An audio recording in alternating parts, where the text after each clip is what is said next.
খেতে ভালো লাগে না, তবুও খেতে হয়। কিছু করার নেই, খেতে তো হবেই, কারণ কিছু তো আমি এখন শিব ঠাকুরের পুজো দেব। আর একটু সুন্দর করে শাড়ি পরে নিয়েছি, কেমন লাগছে তোমরা কমেন্ট করে জানিও আমাকে। আমি শাড়ি বেশি পরি না, আজকে সুতির শাড়ি পরেছি, নতুন শাড়ি, কোনোদিন পরা হয়নি। আজকে যে আকন্দ ফুলের মালা গেঁথেছি, আমাদের বাড়িতে আকন্দ ফুল গাছ আছে, সে আকন্দ ফুল পেড়ে মালা গেঁথেছি। কেমন হয়েছে তোমরা কমেন্ট করে জানিও। শিব ঠাকুরকে পরাবো। আর এখানে দুধ গঙ্গার জল নিয়েছি, দেখো। এখন শিব বাবার মাথায়, শিব ঠাকুরের মাথায় দুধ গঙ্গার জল ঢালবো। আর আমি আজকে উপোস করেছি, উপোস করে ঠাকুরের মাথায় ঢালবো।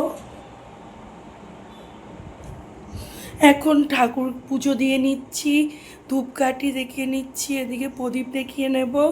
ঠাকুর পুজো দিয়ে নিচ্ছি নিজের মতন করে। শাশুড়ি মা সকালে দিয়েছিল, সব কিছু সাজিয়ে রেখেছিল। এখন আমি আবার স্নান করে ঠাকুর পুজো দিচ্ছি। এখন নমস্কার করে নিচ্ছি। এখন আমার পুজো দেওয়া হয়ে গেছে। আর তোমরা কারা কারা পুজো করেছো শিব ঠাকুর আজকে, তোমরা কিন্তু কমেন্ট করে শিব ঠাকুরের 108 বার নাম নেব।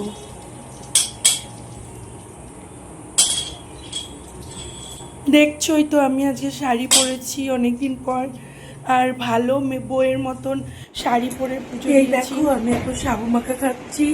সন্ধ্যা পুজো দেওয়া সব কিছু হয়ে গেছে। সারাদিন পর সাবু নিয়ে বসেছি, উপোস ছিলাম, সারাদিন পর খাচ্ছি।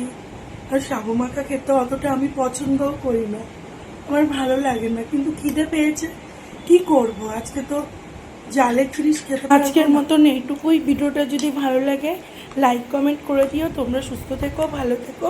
আর এখনকার মতো টাটা, গুড নাইট।